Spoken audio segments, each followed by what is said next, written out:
This is a preview of the Darphopia the Godless Land audiobook. The full audiobook is available wherever audiobooks are sold. 2. The King's Ailment. Father Summer, are you well? Prince Ricky and his retainer arrive at the royal infirmary inside the palace of Bladelheim. It's a small, intimate room in which the king rests upon a bed. A pleasant-looking nurse uses a steam iron-like machine through which the power omnipotent is channeled to check on the king's condition. She runs it up and down his stomach. "My son," says the king in a soft voice. "Yes, I am well." This is followed by a violent cough. Prince Ricky looks to the nurse. What happened to him? King Summer has been poisoned by raiders, Prince Summer. The prince's hands clench. Those dastards. "'Tis quite an unusual occurrence, Prince Summer," his retainer adds. "'Tis in the nature of a raider to act violently, not. They're more marauders than anything, I'd say." The king coughs again while trying to speak. "That young retainer is entirely true not, though rare raiders have been known to act violently on occasion." He coughs again. "Please, King Summer, you must rest," urges the nurse. "I'm glad you find this funny, Father Summer," the prince mentions. Sensing the prince's sarcastic tone, the king wears a serious expression.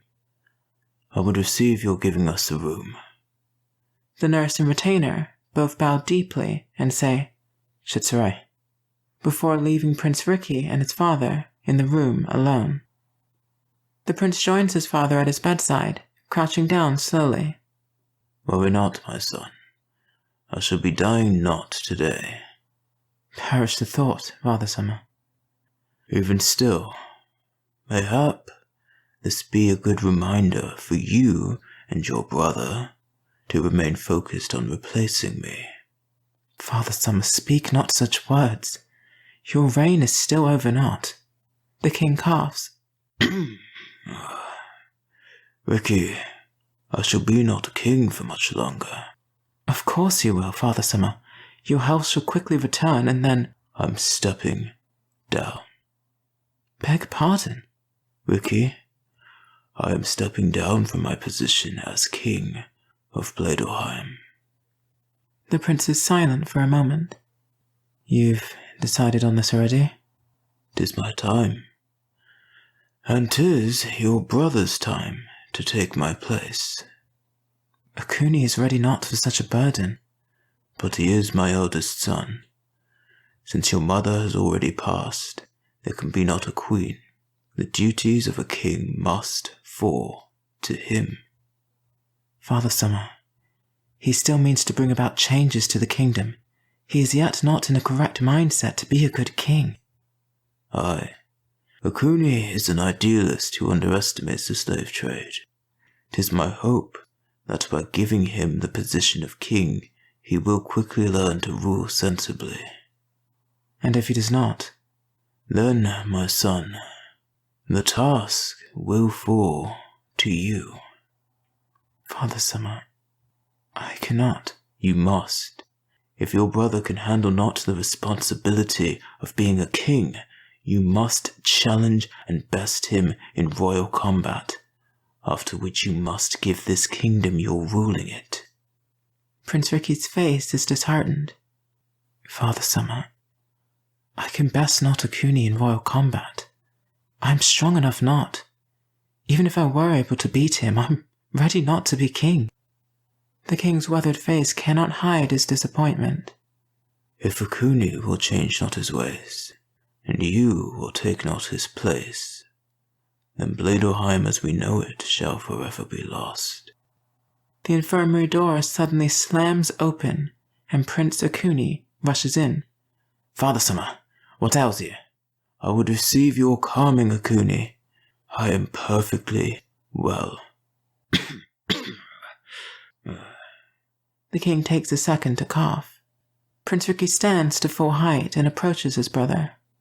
"You took your time arriving here?" Yes, I was held up in a meeting with a representative from Fistelheim. And you thought that more important than checking on Father Summer's condition? Some of us have responsibilities, brother. The ailments of a king shall trifle not with that. Prince Akuni pushes past his brother and heads to his father's bedside. Prince Ricky has nothing more to say. His mind is thick with thoughts. He spends the adjoining moments in a deep, pondering state as he walks down the corridors of the palace. His thoughts, no matter where they may stray, continue to fall back to his father's request. The prince doesn't believe his brother to be capable of what he would call a proper rule, nor does he believe himself capable of besting him in royal combat. The prince takes a moment to look at the empty robot husks lining the corridors. He likens them to his father stepping down from his position as king, leaving an empty husk just waiting to be filled. Prince Summer, a member of the Royal Council, a group responsible for making decisions and bringing them to the higher-up royals for approval, approaches and bows deeply. Yorishku. What is it? He stares at the man before him, who is dressed in the Royal Council uniform. In this day and age, the uniform is very unique and unusual, but it is perhaps most similar to what a government official might have worn during the Gen times. The council member takes out 2 black metal rods. Holding one horizontally above the other, he channels the power omnipotent through them to create an image of his thoughts. The image displays between the rods and shows a list of numbers and statistics. The funds of the kingdom are running short, informs the council member. Our only saving grace, as of late, has been the slave trade. We continue to receive adequate funding from that outlet. However, we must find another way of bringing money into the kingdom, or else our independence may be in danger. What do you suggest? Another tax? With respect, Prince Summer, I think not that the nobles shall react kindly to more taxes. The Royal Council has come up with this. Through the black bars, he showcases what seems to be an amusement park of sorts. If we were to build a tourist attraction like this park, I believe this will draw the nobles from the other kingdoms, and therein. An interesting idea. However, when I think of Bladelheim, I think of a kingdom with a great history. Mayhap a museum would be a better choice. The council member takes a minute to think. I see. You shall, of course, receive my bringing this up to the council, Prince Summer. Shitsure. He bows to the prince again, and then takes his leave. Prince Ricky returns to his thoughts as he continues walking through the palace. He almost wishes that the council member would return to distract him, but he would have no such luck. Before long, Prince Ricky finds himself wandering into the throne room of the palace. He gazes at the majestic golden throne, the equally majestic yet slightly smaller throne adjacent to it, and the 2 even smaller thrones on either side. Of course, they are empty now. In fact, the entire throne room, despite being one of the largest rooms in the palace, is completely void of life, save the prince. This room, too, is lined with robot husks, and the walls are covered with paintings of Darphopia's past, though no one has been able to accurately interpret their meaning. The prince looks at one of these paintings. It is an abstract collage of only 4 colors: yellowish-brown, dark green, bright red, and deep blue. It is said that this painting represents how Darphopia is divided: yellowish-brown for Bladelheim, dark green for Fistelheim, and bright red for Aimheim. But no one knows what the deep blue represents. Some theorize that the blue is for the Futsu people, or perhaps it represents the Toli, Tokag, and Sokrona. For now, this remains unknown. The prince stares at the spacious throne room and sighs. In only 3 days, the emptiness of the room is replaced with people attending the coronation of the new king. Of course, Prince Ricky attends too, however reluctantly. And so, says a member of the Royal Council, in the absence of King Tsurugi Yamamoto, Prince Akuni shall now be taking the position of King of Bladelheim. A golden crown is placed on Prince Akuni's head, and he sits upon his new throne. His subjects bow before him and say, Yeroshku. After this, the new king says a few words. Prince Ricky is silent, and the words of his brother fall flat on his ears. A few weeks pass, and to the prince's surprise, the new king has yet to do anything questionable. Mayhap Father Summer was worried for naught, he thinks. From this, the prince can gain a sense of relief, though it doesn't last long. While on a stroll through a noble neighborhood, he stumbles upon a bout of protest. Men and women, young and old, all raising signs and chanting their message. Save the slaves! Save the slaves! The prince peruses the signs being hoisted up and down. They have nowhere to go. Slave owners will be left without a job. The Toli are happy as they are. Excuse me. The prince waves slightly to a woman.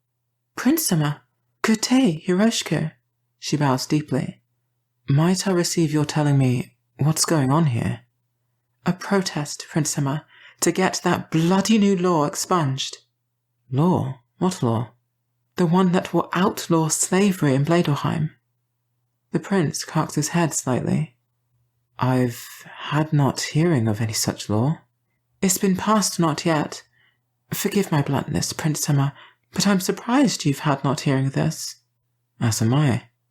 I beg of you, Prince-sama, I must be allowed to receive your helping us stop this. Countless jobs will be lost, and the Toli have not anywhere to go. They've been slaves their whole lives. 'Twould be cruelty to release them as nothing. The prince holds out his hand. Worry not. I shall speak with my brother. When the prince enters a corridor of the palace, his brother strolls by, surrounded by members of the royal council. The new king stops for a moment, only just realizing that he has walked straight past his brother. Forgive me, brother. I saw you not. He turns to face Prince Ricky. I think you and I ought to talk, Akuni. With all due respect, Prince Summer, a council member butts in. There are urgent matters of which King Summer must be made aware. Stay your concerns, says King Akuni. When my brother refers to me by my name, he is serious. Now, Ricky, what have you to say? I've had hearing of your new law. Ah, yes. Exciting, is it not? Akuni, you cannot. Freeing the slaves shall bring not good to the kingdom. The king sighs. This again? Have you seen not the protest? Have you thought not of the consequences? Bladelheim can afford not to lose the income from the slave trade. Everything we've worked for hitherto. Everything Father Summer has done to make this kingdom as prestigious as it ought to be. 'Twould all be for naught. King Akuni rests his hand on the prince's shoulder. Listen to me, brother. Bladelheim will prevail. So long as this kingdom receives my ruling it, nothing shall be for naught. Trust in my words, brother. I know what I'm doing. After all, it was I who helped Father Summer with many of his decisions. And yet he never gave you his agreeing with you on this. The king looks his brother right in the black of his eyes. Give me your trusting me, brother. I know what I'm doing. With that, the king walks away, followed by the members of the royal council. A few days pass, and Prince Ricky decides to take a stroll through the Bladian courtyard. He breathes the fresh air and takes in the lively nature of the area. However, he stops momentarily to look at the condition of a street vendor who seems to be packing up shop. 'Tis only afternoon, the prince informs. Why choose to pack up now? Have you not more business here? The vendor is very busy, being lost in his own mind, so it takes a second for him to realize that someone had spoken. Prince Summer, Yeroshku, he bows. I have to be packing up shop for now. I have not the money to support, you see. Business is good not? Business is fine, but with the slaves being outlawed, well, I have not the end to hire workers for this place. It is only a small shop, a small business. He pauses for a moment. Prince Summer, you'll give us your doing something about this, will you not? The prince tries to hide his disheartened face. I've been trying. 'Tis difficult with my brother. I hope something can be done soon. 'Tis ridiculous. First the slaves, then King Tsurugi-sama being imprisoned, and... Beg pardon? The prince's ears perk up. I'm sorry? Have I said something of ill nature? King Tsurugi-sama has been imprisoned? Why, yes. 'Twas news on the Taiyo board yesterday. I'm surprised you've had not hearing. The prince cannot respond. He immediately heads to the palace and down to its deepest depths, where prisoners are kept in the dungeons. He descends the stone staircase and arrives at the barred gate, guarded by a member of the royal guard. Prince Riki-sama, forgive me, I knew not of your coming. I would have made more of a reception. The guard member bows deeply. Yoroshiku. Is it true? The prince cuts straight to the point. I'm sorry, Prince-sama, I know not of what you speak. Is Father-sama here? The guard member opens his mouth, but closes it immediately. He thinks properly about what he should say. Mayhap if I could receive your following me? He opens the gate using the power omnipotent in a way known only by members of the royal guard. He leads the prince in and closes the gate behind them. Slowly, they walk past the prisoners of Bladoheim, of which there are many.